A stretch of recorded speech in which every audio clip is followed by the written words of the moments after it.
Just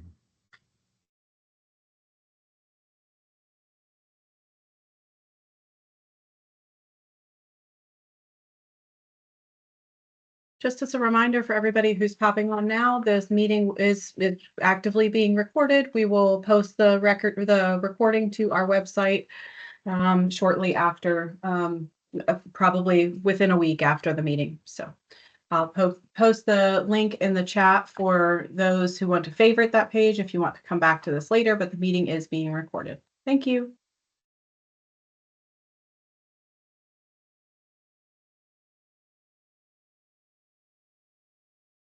Welcome, everybody. We're going to go ahead and get started in a few minutes. Still a few minutes early, letting some more folks come in.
For those of you just joining us, it is just now 1 o'clock. Going to wait a couple minutes, maybe, or a minute or so.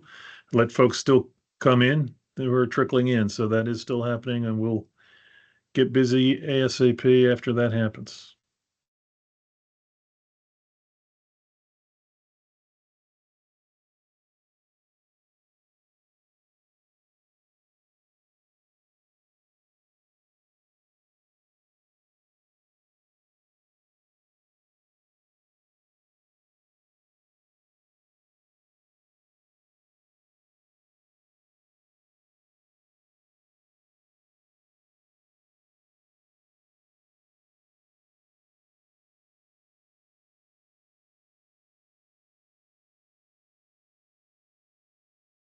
Welcome, everybody coming in. We still have a few folks coming in at this point. We're going to just wait for a minute until we see that stabilize, and then we're going to get going. So thank you for attending.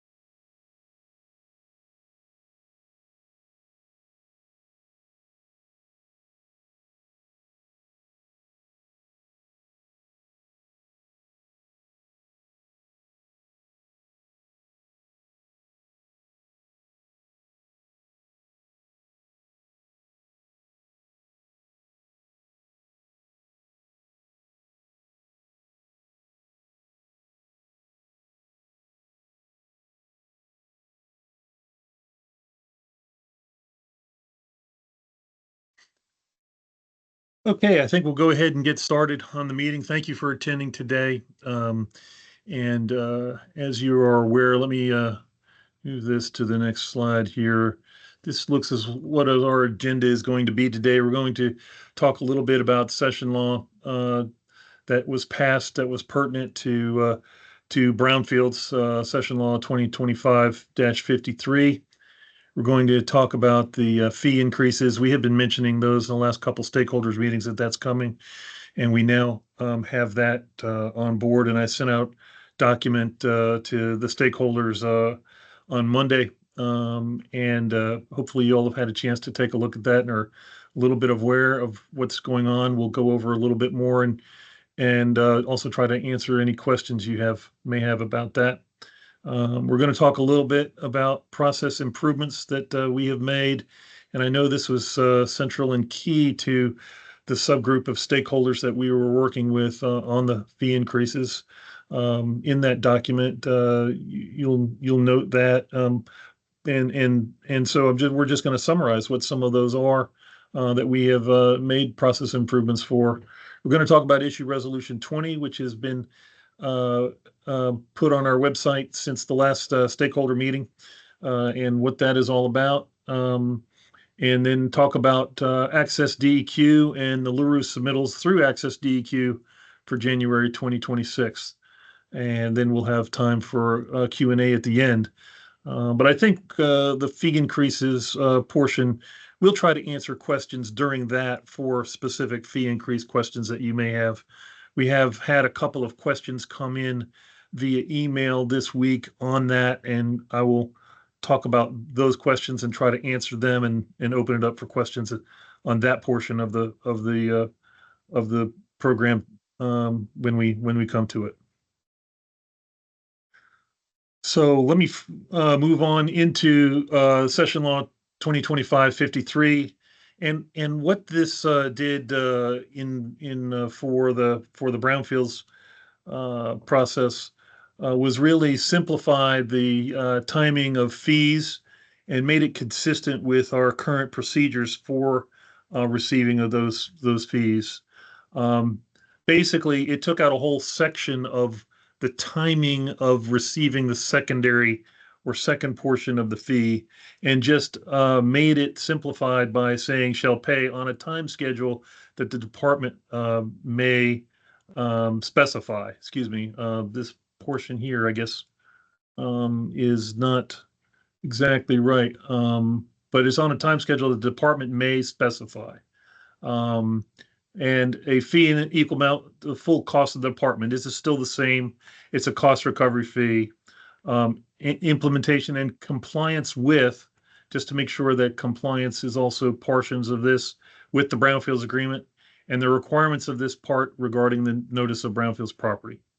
So it has always included monitoring and implementation of it, and it also now includes compliance with the Brownfields agreement. So that is one thing that the session law made changes to.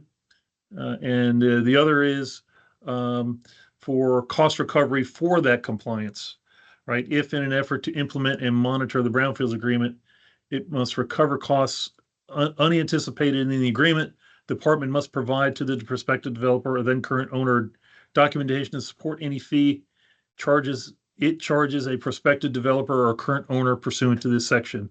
An owner of property subject to the notice of Brownfields property that is out of compliance with the requirements shall pay a fee to the department equal to the department and the Department of Justice equal to the documented cost of the state to enforce or otherwise seek to correct the noncompliance. So this ensures that the cost to enforce noncompliance issues on brownfield sites can be recovered by the program. So I just wanted to make sure that everybody was aware of that as well.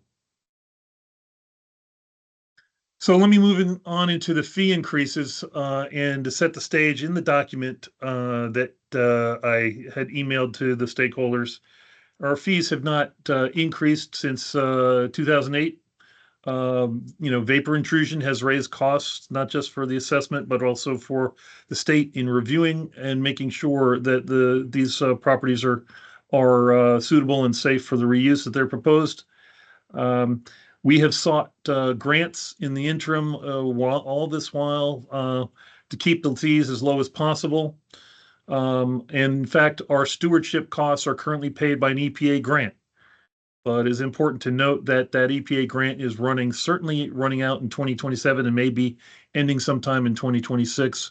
It's no assurance that we're going to have that grant throughout 2026.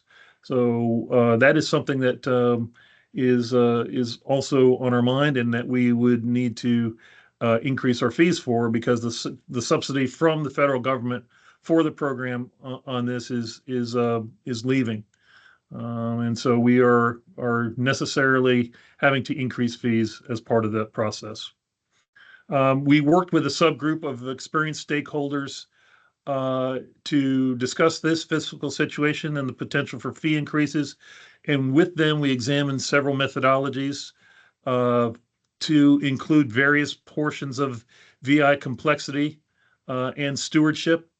And then we modeled our revenue needs and receipts under the various different scenarios that we were looking at. And we were looking at complexities like sites with VI with TCE, how many slabs they had.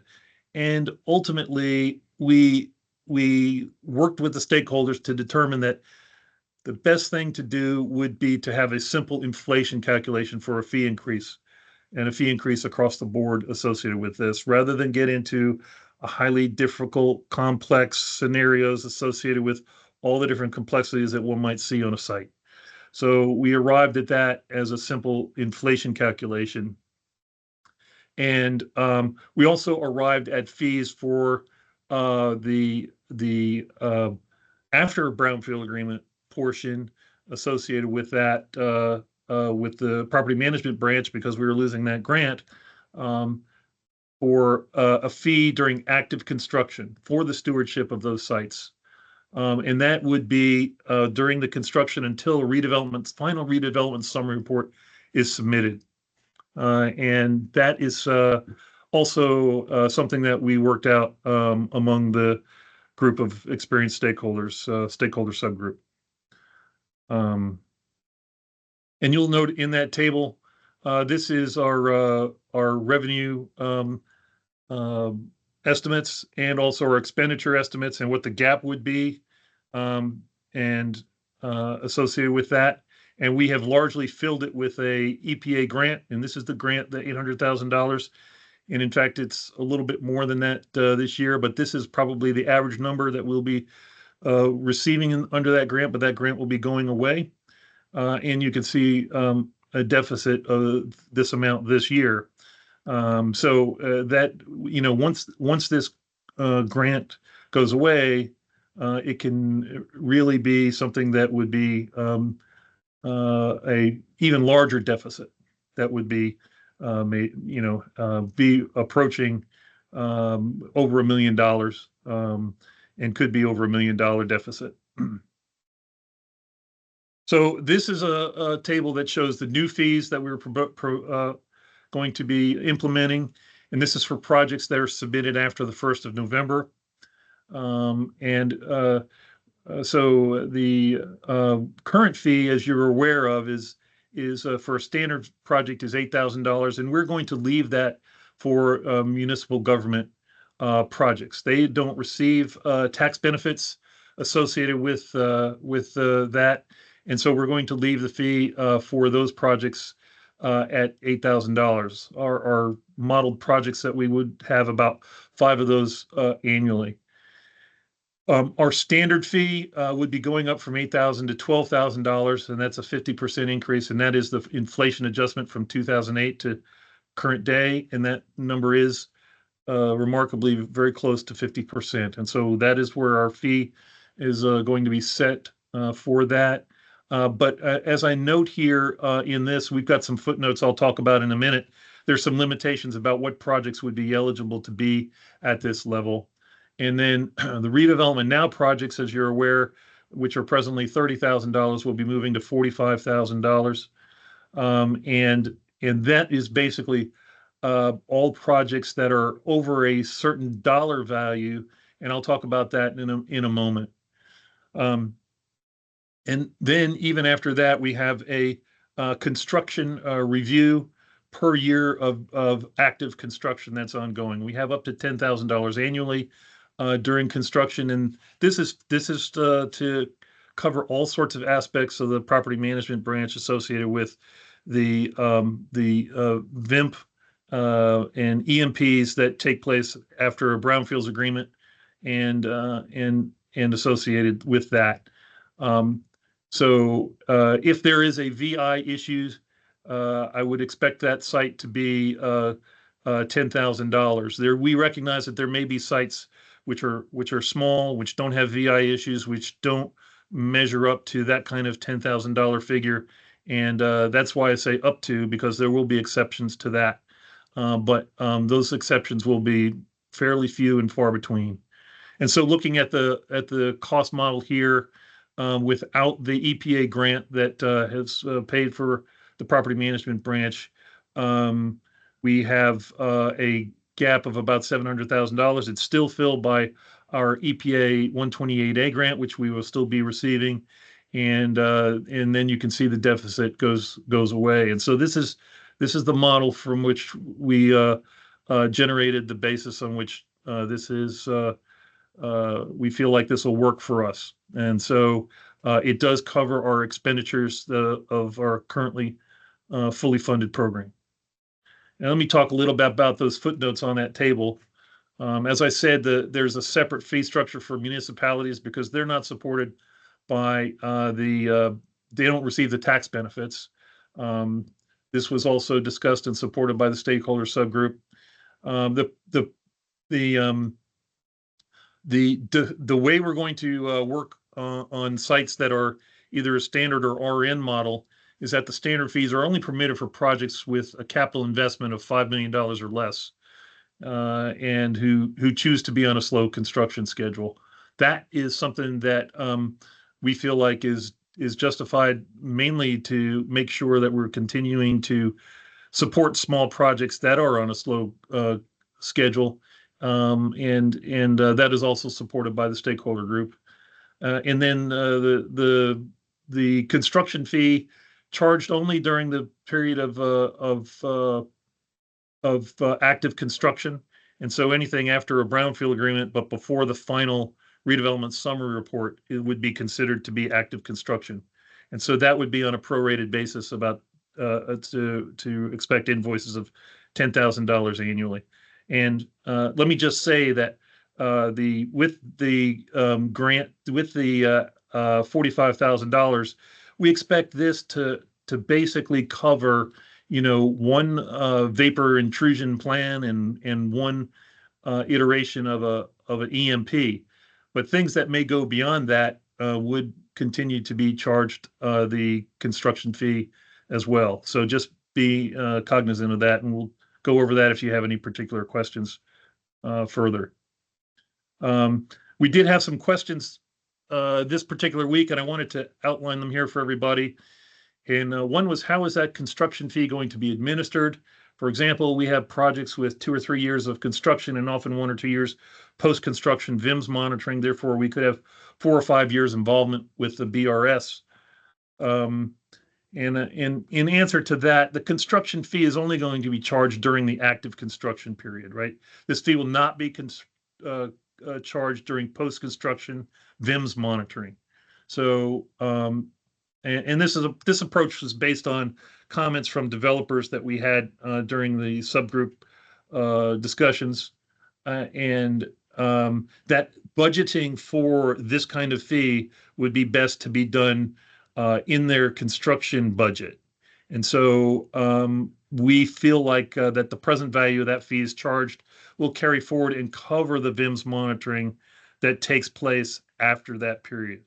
And so this is the reason why, in answer to the question that how is that going to be administered? So we're not going to be charging that fee for the full 4 or 5 years of involvement. If there's more post-construction VIMS monitoring, that fee that we got during the construction is going to be covering that, and that's what we figure will take place there. There was another question that said, asked the state of North Carolina has close to $1 billion surplus, and what about making up the $1.5 million shortfall there?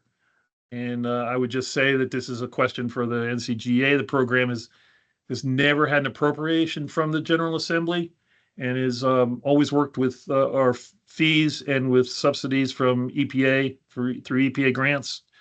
But if someone were to propose an appropriation, I doubt very seriously if we would oppose it. But there are other entities out there who are in better position to propose such than we are.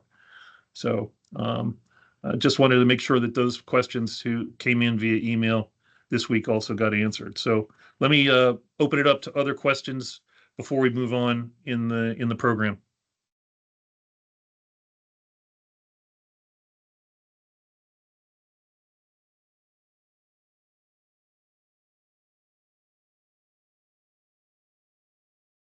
Billy, I see you have your hand raised. Billy Clark. I'm working on unmuting. Okay, cool.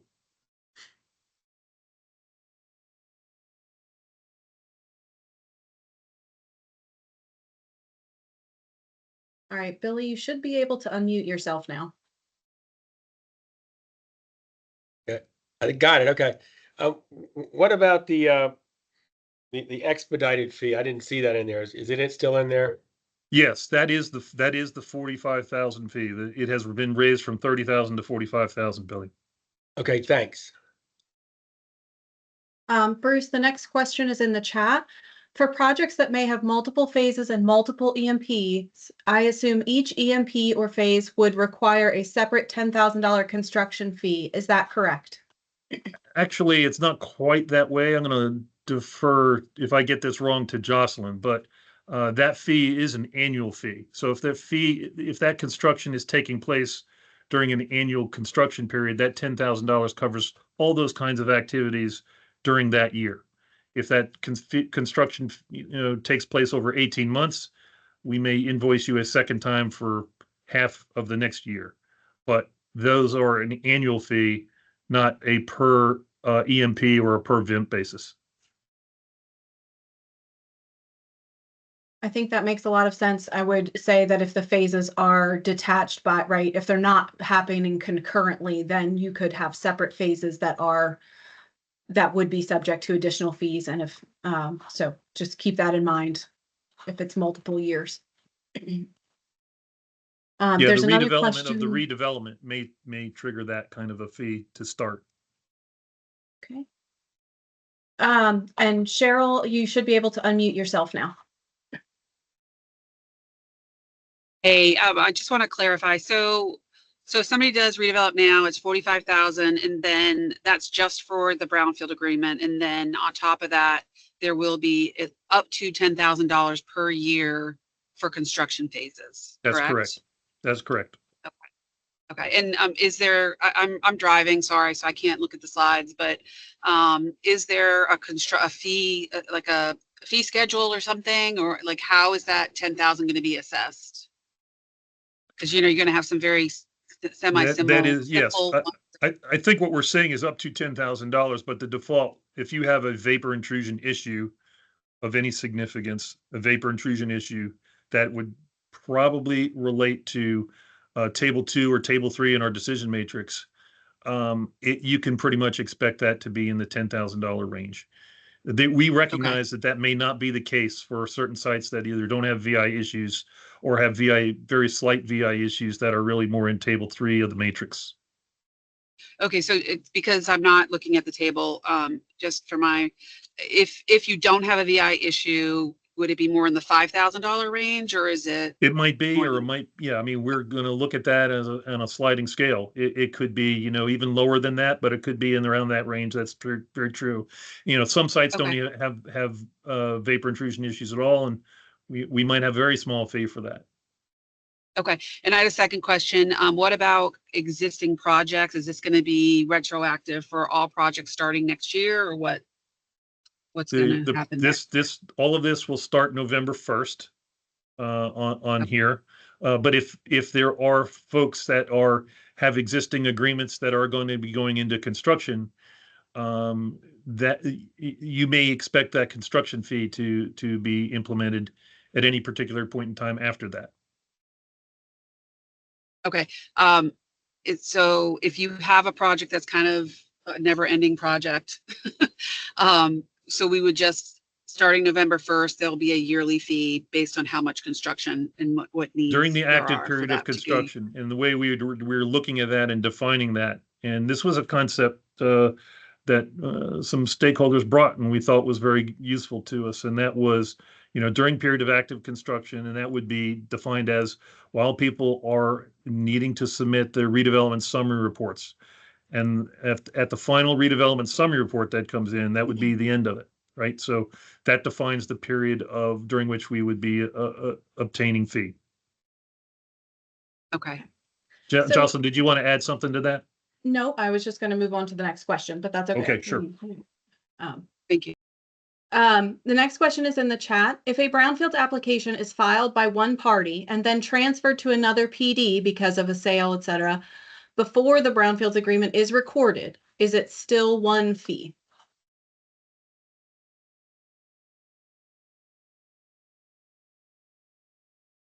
Yeah, I mean, I think generally speaking, that's how it works today. We're not anticipating any changes in that kind of processing for brownfields agreements. If somebody comes in after an NFI, they may be on another fee. I mean, it depends if it's a restart of an old project. So there's a lot of different things going into that question. If it's a restart of an old project, perhaps. But if it's just a transfer from one entity to another, we have accepted those kinds of fees for the development of a brownfield agreement as with not necessarily having an additional fee. As to the fee on the construction, we would also anticipate that still to be, once that is paid for an annual fee, not to submit another annual fee if you've just changed individuals. So I guess that's the other thing about that. That would still be based on an annual basis. I hope that answered the question. Hopefully she will reply in the chat if it did not. It did. And next up, Matt, you should have the ability to unmute yourself. Hey, thanks a lot. A few questions. So the 10,000 per year only applies to sites that entered the program after or submitted an application after November 1st. Is that correct? That would not necessarily be correct. If folks are entering into construction for projects, we would be charging them after November 1st for that fee, but it didn't have to happen for sites that were in that construction phase. Those are in that construction phase for stewardship issues. We would be looking to charge those construction fees on those projects. Okay. Next one was, I think earlier in the presentation, you said that the 45,000 fee covered one EMP and one VMP. But when you answered the question a minute ago, it didn't sound like. Okay, so it does cover one EMP and one VMP. Yeah, because we know that we have projects for which we have multiple layers of those kinds of things that have taken place based on changes in use, changes in configuration, changes in numbers of slabs that are ongoing. So that's what I'm saying along those lines. Some of what we're talking about here is covered by the $45,000 fee, but not everything, right? So, and this is a fairly esoteric point, Matt, because we're looking at that from a how do we model this standpoint in terms of what we think the $45,000 really covers. And so that's it. The additional fee, the $10,000 fee, doesn't necessarily cover everything the property management branch does, but we recognize that $45,000 should cover some of that. So the $10,000 fee probably would have been higher if we had just said, oh, that's specific in the model to all EMPs and all VIMPs. And we also recognize that there are projects for which we do EMPs and VIMPs prior to completion of a brownfield agreement, right? So all of those things put together, what I'm saying there is that's really part of the model of developing how these fees work and how much fee we needed. We don't want to overcharge people. So that's what I'm talking about. Okay. And then last was that even the standard track or the 12,000 entry fees, that they're still subject to 10,000 per year. They're still subject to the 10,000 fee per year, yes. Okay. Thank you.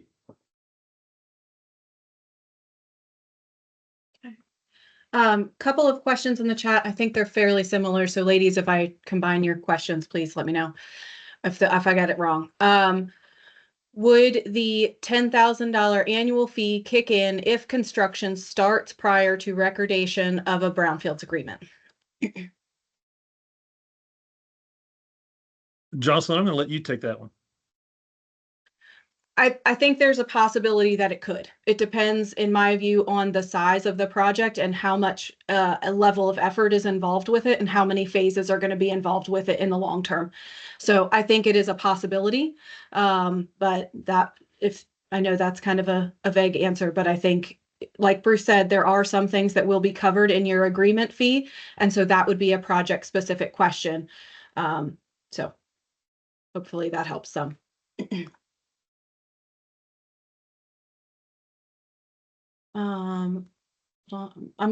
Laura, I'm working on it. I'm sorry. You should be able to unmute now, Laura. All right. Thanks, Jocelyn. Oh, actually, you know what? It looks like that was answered. Never mind. Go ahead. Sorry.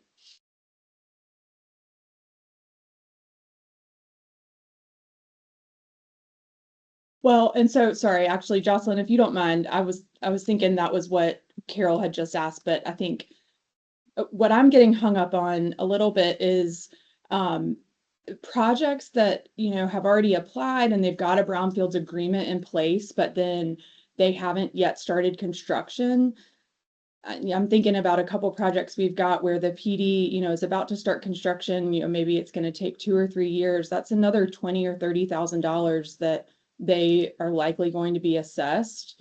And you know, that's not something that they knew about ahead of time when they applied and they negotiated their agreement. I know there's the provision in the agreement about, you know, additional fees, but I'm a little worried about sort of explaining this to some of these PDs who have put certain numbers in their pro forma for brownfields and then, you know, may end up with a couple extra, you know, $10,000, $20,000, $30,000 that they hadn't planned on. Is there any flexibility for those folks who have already applied and gotten an agreement but haven't yet started construction?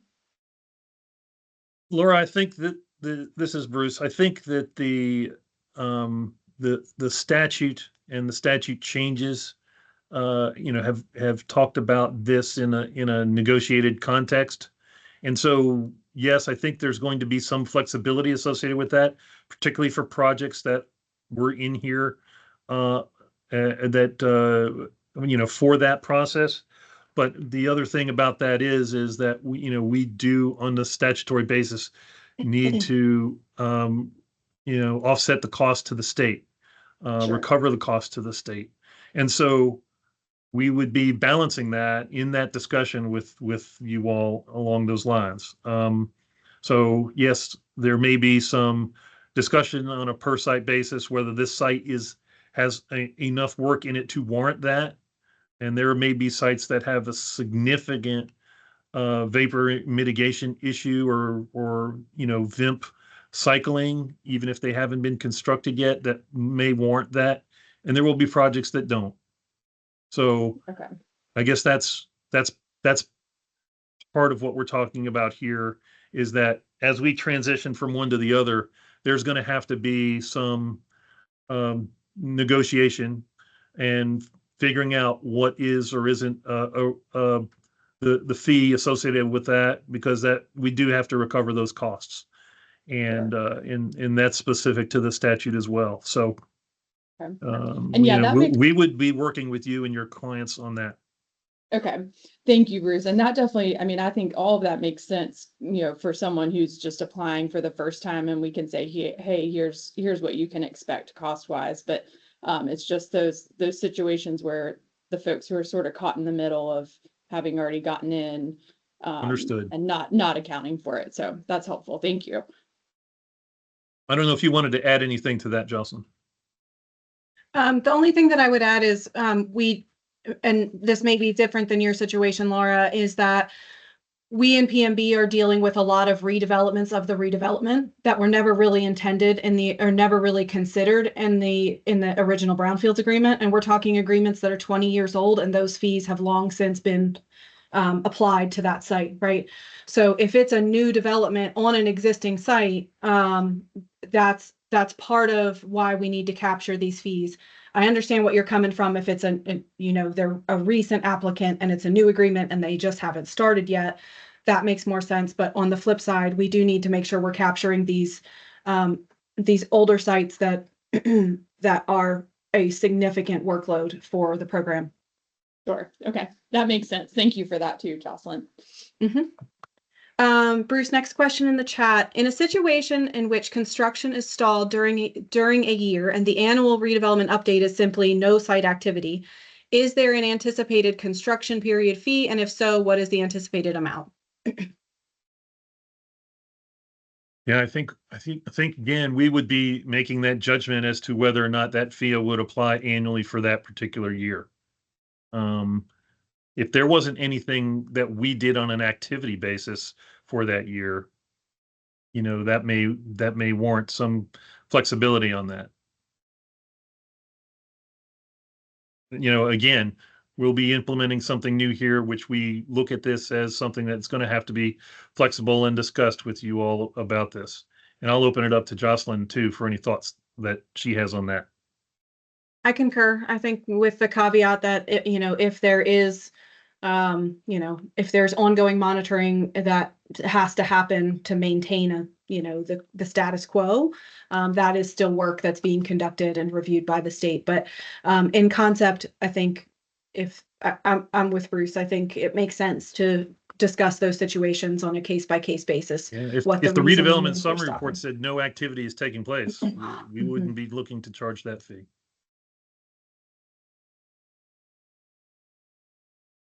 Laura, did you have another question, or you just left your hand up? I don't want to skip you.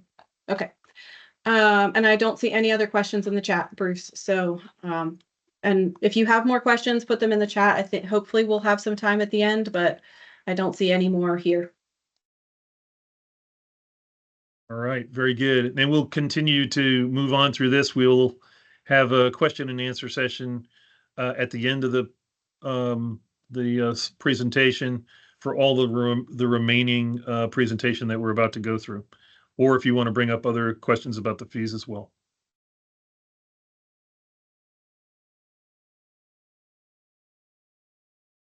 Okay, so I'm going to turn it over to Sharon, who's going to talk a little bit about our process improvements. Actually, it's going to come to me. Oh, I'm sorry. It's okay. Thank you, Tracy. I'll pop my camera on briefly, just say hi to everyone, and then I'll go ahead and pop it off and just chatter away. So in the same vein of, what are you getting for more money? That was one of the things that the subgroup of stakeholders brought up.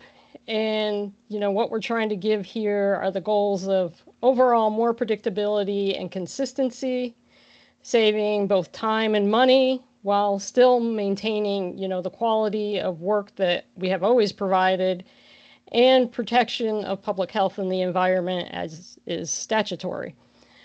So as you all know, we have gone from work plans for additional assessment to a scope of work for assessment. And what we're seeing is it's quicker for the consultants, it's quicker for us on the review time, but we do have to make sure that we're following the assessment checklist, whether it's vapor or your typical full site assessment, and make sure that's followed to the letter for what has been deemed applicable for the scope of work. That checklist does delve into pretty much every aspect of media that we could test for, but your project manager or project initiator will assist with determining what that site-specific scope of work needs to be. And then the streamlined brownfields agreement template, where we are using consistent land use restrictions and land use definition menus. The process to get to the BFA really hasn't changed, other than that, no more work plans. And we still are doing the risk assessment. We're still doing that risk management. We're reviewing what the mitigation and monitoring needs to be for the site. But that actual brownfields agreement has been streamlined in accordance with the statute and providing an agreement with a much quicker pathway. And I can attest to the fact that it doesn't take me as long to review them. So hopefully, as we're implementing these things, we will see timelines continue to reduce on projects. We have also developed a multiple checklist and guidance for everything from site assessment, vapor intrusion mitigation and monitoring, survey plat preparation. We also have townhome minimum requirements, methane threshold criteria, VIMS design checklist. So all of these things took us, an immense amount of time to put together, to research, to fully vet. But I think we're starting to see the benefits of all of those documents and all of these process improvements, and that the timeline is going to be quicker, but it's also going to provide you all with much more predictability and consistency across the board. The other thing we've been implementing, of course, is Access DEQ for better project management, tracking and process analysis, both internally and externally. And this is really allowing us, at least, a tool to data mine at just a completely different level. We can quickly slice this up and filter it out for townhome sites, TCE sites. We can look at how many assessment reports we're receiving in a month, in a year, in 2 years, what the review times are, and just so much more. So that's just a tool that is going to be very helpful to us. And hopefully on the external side, you all can see better where your project is at as it moves through the process. And then some other historical improvements of note is definitely the project initiator role for those RN projects, to make sure that they are moving forward in the right direction on a faster timeline, and with the guidance that is needed to make sure we get the data that is needed on the site.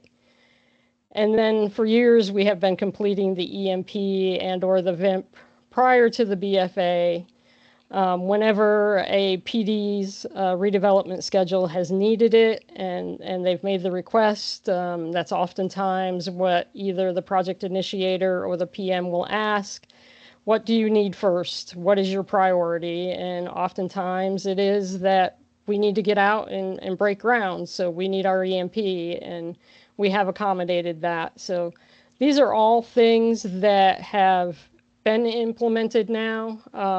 The things in the first 4 bullets, hopefully we will really start to see the benefits of that come to fruition in a very short time period here. And then the historical ones, we know the project initiator has done great and has really moved those RN projects along and kept them going. So these are all just things that you're getting behind the scenes to try and make everything just, we know time is money, so we're trying to do our best to make that happen. And now I think we go to Sharon.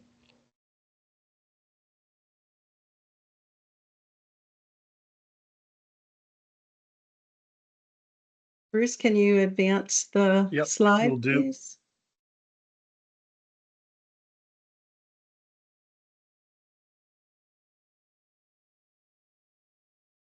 Great, thank you. Putting my camera on. Thank you, everyone, for participating today. I'm going to talk briefly about issue resolution number 20. This is about continued viability of a brownfield property application. This was published on our website, I want to say about a month ago. And so you can look at the full language of it there. It addresses our protocol for dealing with dormant brownfield property applications. This particularly happens with standards. And it's problematic for a couple of reasons, but basically, an eligibility for brownfields can really create a situation where we are not allowing regulation of that site under our other remedial programs. So delays in that process, at least once a brownfield project manager has been assigned, it may delay the management of environmental risk posed by the property. So we want to we wanted to come up with a process where we could minimize that period of dormancy for these types of projects. And we're defining dormancy as lack of progress toward redeveloping the site or not fulfilling a brownfield statutory procedural requirement after a brownfields project manager is assigned. So we're not talking about, hey, we don't have the staff to assign to a standard project, you're in a queue for a sign. We're not talking about that period of time counting against you. It's once we have a brownfield project manager assigned, we're trying to do a kickoff meeting. We're waiting for assessment data. We're, waiting for edits for an agreement to come back, and they're not, and the PD's not forthcoming. That's what we're talking about. So this viability review, we're going to look at a number of factors. One is the time since the brownfield project manager has been assigned to the project. We're going to look at the responsiveness of the PD in following our procedural requirements. We're going to look at continued good standing of the PD entity with the North Carolina Secretary of State's office. We can't enter into an agreement with an entity that's not registered to do business in North Carolina. This sometimes delays things.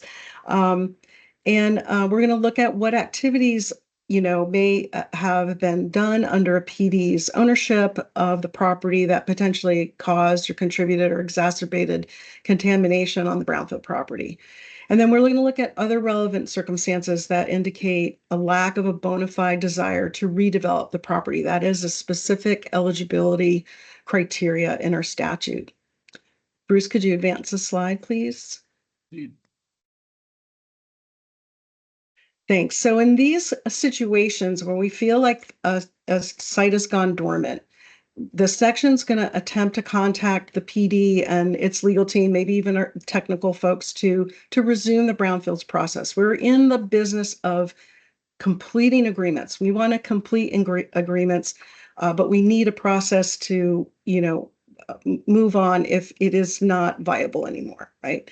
So what we're going to do is issue a no further interest letter, NFI, if there's a lack of response to our attempt to contact the PD, its legal counsel, I would also say also its technical team, within 30 days.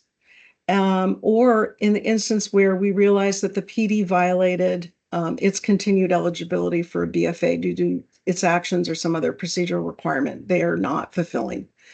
And I just want to emphasize this enough. We're going to make an attempt to make sure we can move forward if we can, right? But if we can't, once an NFI is issued, the PD, can contact us for further discussion, and we'll review that viability decision. Or later on, if conditions change, they may submit a new brownfield property application, which would trigger, a new eligibility determination and the fees that are current at that time.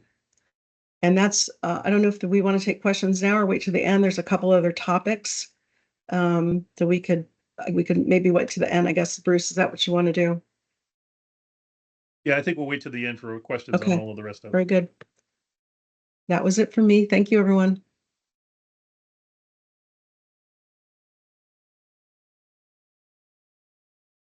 Okay. Well, I guess along these lines, we did have this just to let you know on the numbers that we've got in this program. Significant numbers of brownfield agreements, and I've only had this slide in here really to make sure that everybody is aware that the universe of brownfield sites that the property management branch is dealing with on a compliance level and also issue level associated with what needs to take place is huge and significant, right? 769 plus agreements now is a very large universe, and so just wanted to make that particular point here before we move on. So, and that's a great transition because you saw there that there's over 1,200 entities that are obligated to have a LURU submittal. And that is a huge chunk of work for us. What you've seen, so part of one of the benefits of Access DEQ is that we're going to start transitioning to our LURU submittals to Access DEQ. You've seen, if you've worked on projects recently, that most of your other submittals are already starting to come through assessments, applications. We've transitioned a lot of different sections of our work to Access DEQ now. This is going to allow us a lot of efficiencies. In that we'll be able to better manage the volume of LURUs that do come in annually. The LURU submittals, of course, starting in January 2026, the electronic version submittal, the electronic option for submittal will be Access DEQ. We will not be accepting LURUs through the Brownfields Property Management email address this year. That is the issue resolution 18. There's a link in the chat to all of our issue resolutions. Issue resolution 18 addresses that this electronic submittal is in lieu of the email address, but also if you have a very old Brownfields agreement that specifies it has to be done via mail, this is our official stance as we've taken for a number of years, kind of, I guess, a little more unofficially. This is our official stance that even if you have an old agreement that requires paper copies of LURUs, we are accepting this electronic submittal through Access DEQ. I would encourage you to get connected soon. Make sure your clients are getting connected soon. Set up your accounts. In fact, all of the notices of noncompliance for January 2024 are going out this week, hopefully to be finalized tomorrow. If your client gets one of those notices of noncompliance, the system is set up and prepared for you to submit that noncompliant LURU with in Access DEQ now. There's a couple links for reference. There are, but I do have Christy, who is our Access DEQ person, guru, genius. So she was going to go through. We are running a little short on time. I'm sorry, Christy. Do you think you could quickly run through on Access DEQ how to submit? Yeah, sure. But I mean, if you need to finish up with the questions, that's fine too. But Bruce, what do you want to do? Do you want to kind of get through some additional questions and then maybe those interested can hang on and we can extend the meeting time? Yeah, let's do it that way. We'll open it Christy up for questions, and then we'll have a session at the end for those who want to stick around for how to submit the LURU and through Access DEQ. Okay. Thank you, Christy, for your flexibility. I appreciate that. Okay, so Bruce, you're ready for questions then? Yes. Okay. The first question in the chat, let me scroll back up, I'm sorry. What month will the 10,000 per year be invoiced, or will it vary by project? That is really going to have to be varied by project and sent out throughout the year. Basically, because there will be different times for different projects as to when they start and when they have their year, cycle through. And when they're submitting their final redevelopment summary report and the prorated amount for that. So yeah, those are going to be custom on a per site basis. And I will just add, please give us some grace. This is a new process for us as well. So if there's something that's from a management perspective going to work better or worse, please give us some grace as we figure this out. The next question in the chat, will Brownfields be issuing invoices for the annual 10,000 construction fee, or will the PD be expected to know that it is due on a certain date? I think we just answered that part of that question. Yeah, we will be issuing invoices. Yep. If an invoice is issued, will Brownfields be looking at the annual redevelopment summary report before issuing the invoice in order to determine if a reduction is appropriate, or will it be up to the PD to make a case for the reduction? Bruce, I'm happy to take that if you want. Yeah, I'll let you take that, Jocelyn. Okay. Go ahead. In my opinion, we should be having these discussions about what the fees look for at your, redevelopment kickoff meet. Like when we set up what is going to happen on the site, what the development plan is, we should be setting up, here's when your fees will be due, here's the expectations. That is what I would anticipate would happen. So you will know when they are due, but we will also send an invoice. And so if there is a change from that plan, then I would say that yes, the PD would be, and their team would be responsible for making those, explaining what was the difference from the beginning, that there's less work needed or whatever the case may be. So hopefully that answers that question. Let's see, I'm trying to do them in order. I'm sorry, y'all. I think the next one in the chat came in next. Do you consider a brownfields agreement to be dormant if it has been recorded, but the PD does not commence redevelopment for several years? So I'll take that one. So the issue resolution, Chris, is really about the application itself. If you've got a recorded brownfield agreement, you've got an agreement on that Yeah. property. So that's not a question. It's when something has stagnated for many years and we don't have assessment or we don't have comments on a BFA that's gone out. It's that kind of thing. So yeah, once It's this is really from more the for application production. to the agreement, not from the Yeah, agreement exactly. afterwards. The next is, I think, Carol, you should be able to unmute yourself now.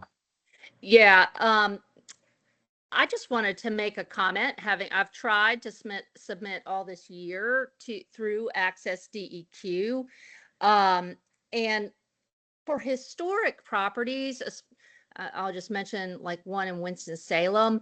When people were putting back in the day enormous tracts, multiple parcels, non-contiguous parcels in a brownfields agreement, it is incredibly confusing to try and track compliance when these parcels have now been sold and are scattered and they're multiple developments. I wonder if there's not a way in the future to do like brownfields project and then assign a letter as a parcel is segregated out for a distinct use. And then it might be easier for the DEQ and the future owner to track sort of what's going on their site and their requests. I've found it difficult sorting through like, well, did we file that or did they file that? There's 4 other LURUs on this brownfield site. It might make it simpler at some point. And not to make a joke about it, but welcome to my world, Carol. It is incredibly challenging, and I totally hear what you're saying. I absolutely concur. It is a real challenge to understand which parcels got sold off and who's responsible for what, and when did they start, and when, did they do their vapor, did they comply with this land use?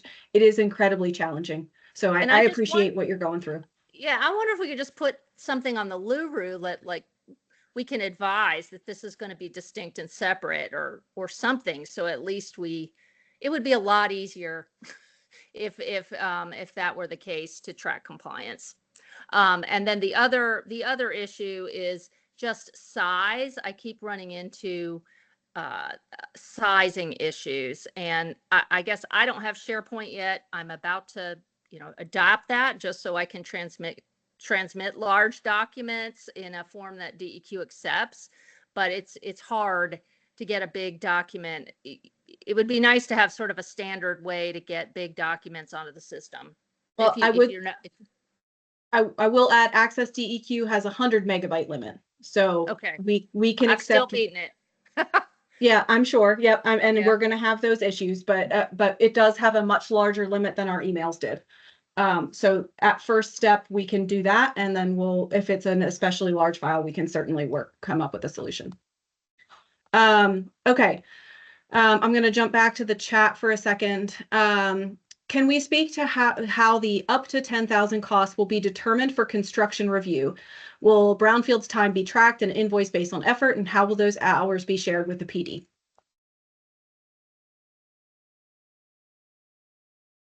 What we're saying is from our model and from the work that needs to be done associated with this, we're looking at these as an annual cost basis for these sites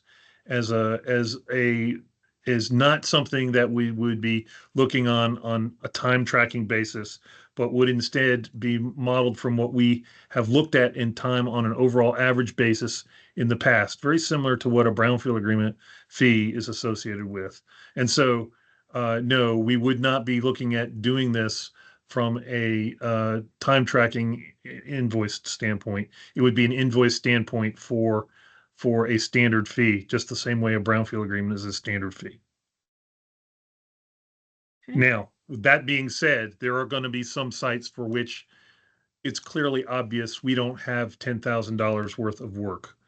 Sites that don't have VI, sites that don't have significant issues that we have to review otherwise, and sites that just simply don't have that. And for those sites, you can expect a customized number, which would be significantly lower than $10,000. That's the best way I know how to answer that one. Okay, thank you. Last question in the chat, I think. Will building, retail, pourbacks, or upfits impact the fee amount or schedule? Would they fall under the general post-construction activities, assuming the upfits are completed after the final redevelopment report?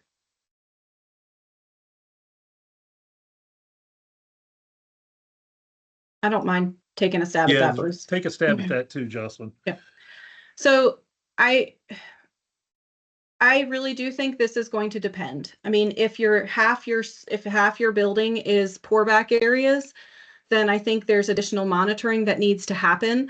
And we can take a look at those costs during construction and try to come up with the number that makes sense for that if there's a significant amount of effort. Pourbacks are a real challenge for us in general because we're seeing pourbacks not being actually completed for 5 years after the fact.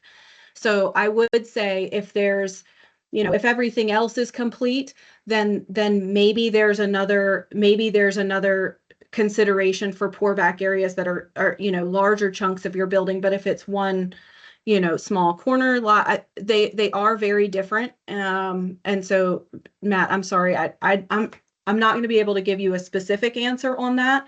I think it is going to depend on your development and how much of that slab will remain open and for how long.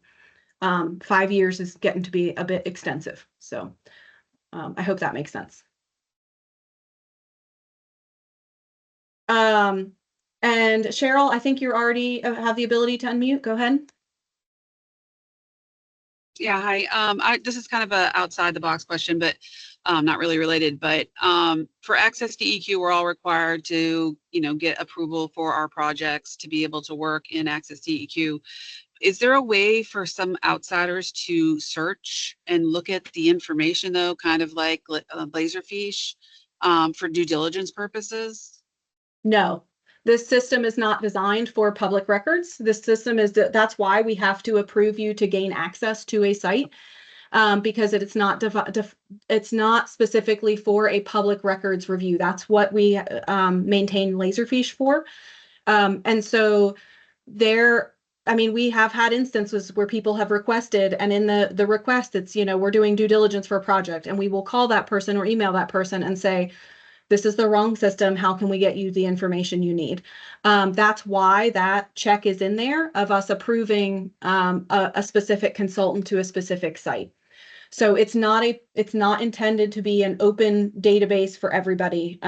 It inherently is supposed to be only for DEQ and the site, site staff, attorneys, And tracking the PDs. progress for your individual site. Yeah. Correct. Right. Yeah. So it's like working files basically. But once the final product is done, is it getting moved into Laserfish so it's searchable for public records review? That's the general process. Yes. Yeah. The documents so it that will are get there. generated throughout that project will be added to Laserfish for public review. And is there a typical timeline for that? Does it happen monthly or whatever? Because, sometimes if somebody's looking for something, they need it in real time. If it's been approved, it typically I mean, contact your project manager if there's or the project manager, right? The site locator tool will give you the project manager who's assigned to that specific site. And if you're not seeing something on Laserfiche that you think should be there, let us know. But the typical process is for project manager to, when they approve something to the final document, it gets uploaded to Laserfiche at that time. So Okay. now, none of us are infallible, so things get missed. And certainly on older projects, we had a lot of transition in document storage. 10, 15 years ago, we went through multiple systems. And so, if it's an old site, nearly all of our paper copies are now digital. So, I mean, you're welcome to email me if you have a due diligence request. I get those all the time. But for active current projects, the process is for if it's something is approved, it gets put to Laserfiche within when it gets approved. Okay, thank you. And all of our hard copy files are being scanned into Laserfiche as well, some old individual projects. And we might cross the boundary into 2026 for all of those to be completely done, but the vast majority are going to be done by the end of this year. Correct.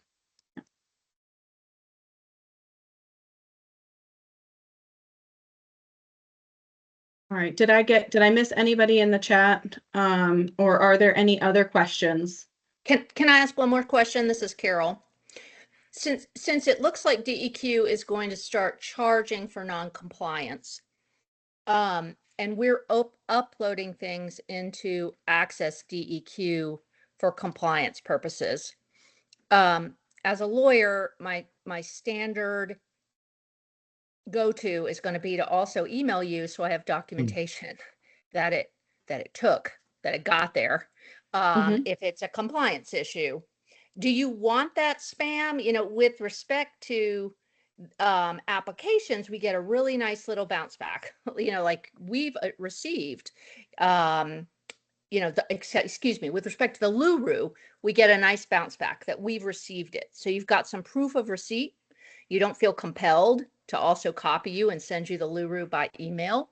So we have a date, that we got it in on time. But for redevelopment summary reports, other things that have compliance-based dates, it would be nice to get that same bounce back, because I think it would eliminate spam on your end, of us sending it to you by email as well, just so that we have the date check, as well as accessing it, Understood. uploading it.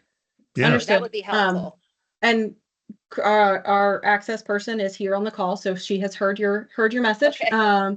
We do have in the works some updates to the external notifications, I believe, in the works based on some comments similar. So, I mean, the system is constantly being upgraded to make it as best we can. In the interim, until you're getting those notifications that you're comfortable with, I mean, do what you need to do and email me, right? Tell me it's in Access. I mean, you don't even necessarily need to attach the report, even if you want to say, hey, I've uploaded this in Access and here's the date. If that provides a level of comfort, I don't mind. And I will certainly file that email, right? So, And we appreciate that comment. We'll see what we can do about that. all right. Are there any other questions? We're a little past our approved the planned time, but and so we understand if you need to go. But are there any other questions about the content today? Because we can transition to a more and we'll keep recording. So if you have to go, you can come back to the LURU training later if you need to. So if there's no other questions. All right. So, Christy, thank you again. Christy is our dynamics person among many team members. But she has done a great job preparing some instructional, like how to submit your land use restriction update. So I'll turn it over to her and let her share her slides, hopefully. Thanks, Jocelyn. Yeah, and everything, I'm going to start sharing my screen and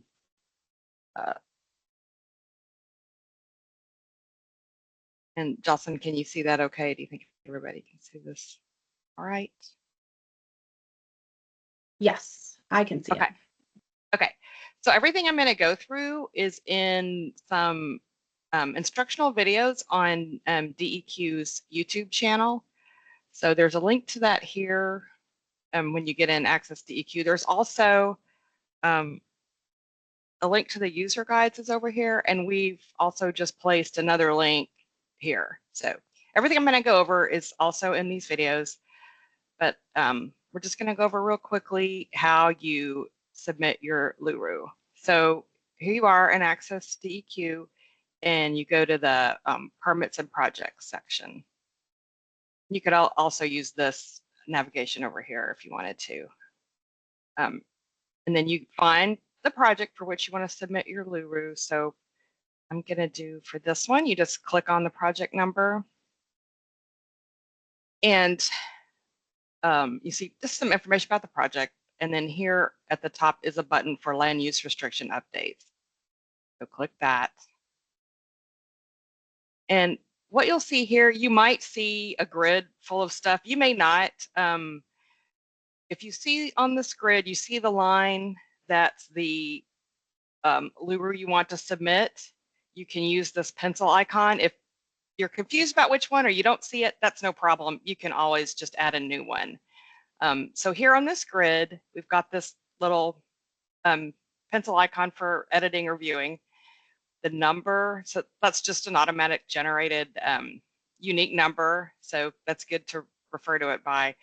The status, and then who the LURU is on behalf of, and then the due date and date received. So we have a few statuses here. So the ones that are pending submission haven't been submitted yet. So you may, when you come out here, you may see some pending submission or the correct entity you want to submit on behalf of. So if you do, you can click the pencil icon, and here it'll come up. Here's a drop down again to say who you're submitting it on behalf of.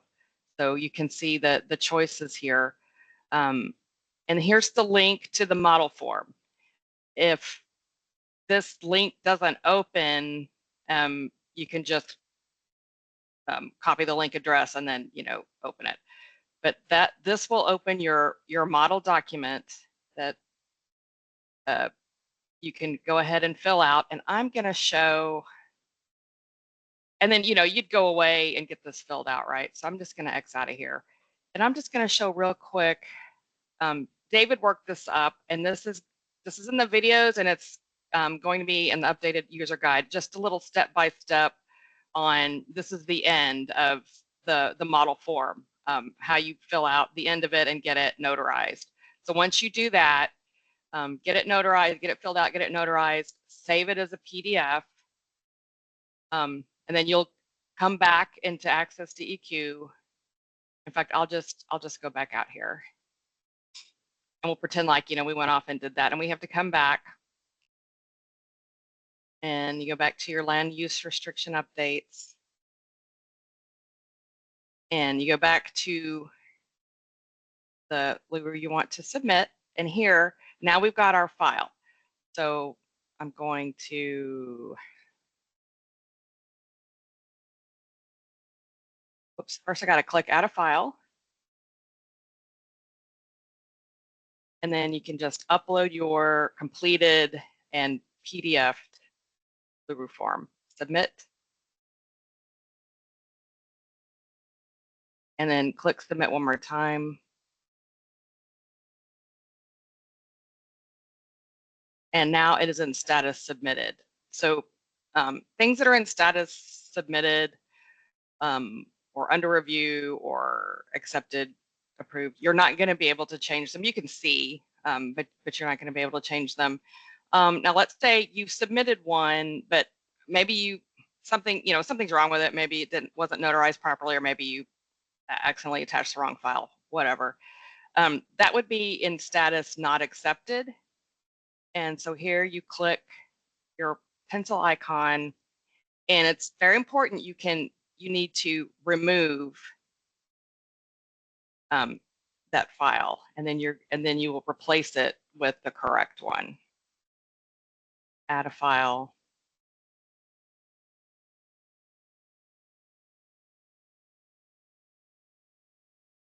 There we go.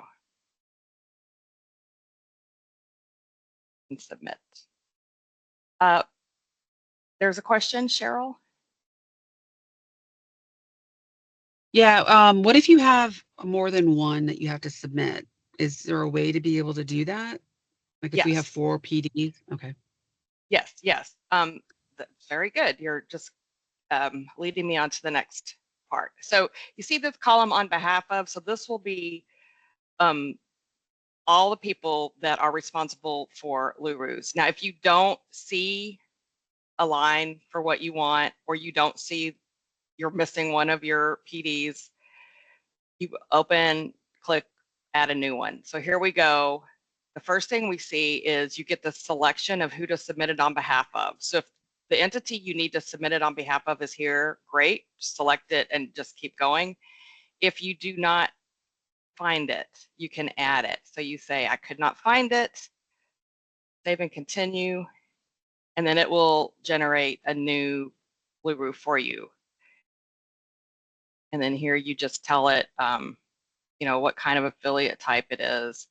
And if you already have the customer sort of information attached to your Access DEQ account, you could select it, but probably you won't. So you'll need to add new, and you can just go through. I'm just going to zoom through this really quick, but this is, very similar to the adding the contacts on the applications. So I'll jump in real quick. To add a new customer, you may have to do this specifically if your property has sold in the previous year. So if you have a new entity, we are not necessarily the tax assessor, and we're not, so this is sometimes where we get the notification that the property has sold. So if the customer is not in the system, there's a good chance that it could be because that property has sold in this year. So that's one instance where you would end up adding this customer information if it's not already in the list. Thank you. And then, so when you're doing this,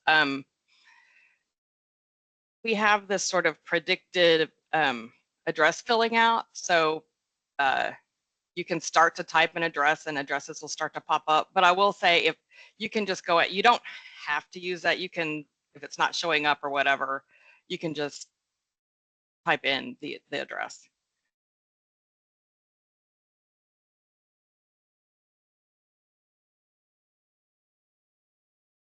And then,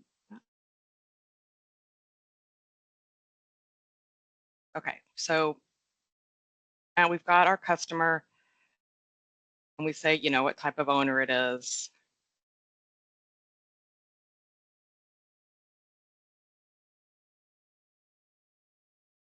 And in the instance Jocelyn's talking about, like, let's say they, just bought in or transferred, you can say when they started being the owner. So then this creates your LURU record for yourself. And now you can continue to go through the steps I went through before, where you use this link to get your model document and then go fill it out, get it notarized, turn it into a PDF. And then you come back in here. When you come back in, you'll see your line for the new customer that you added.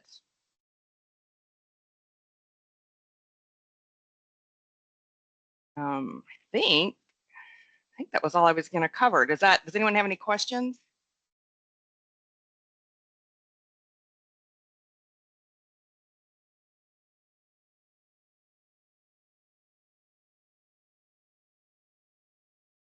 All right.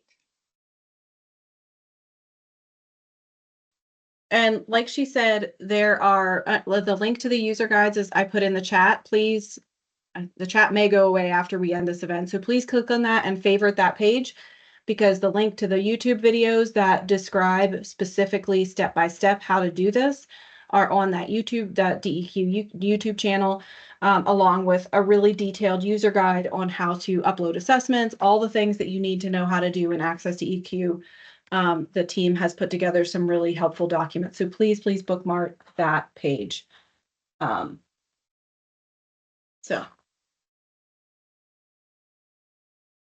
All right. Are there any last minute questions?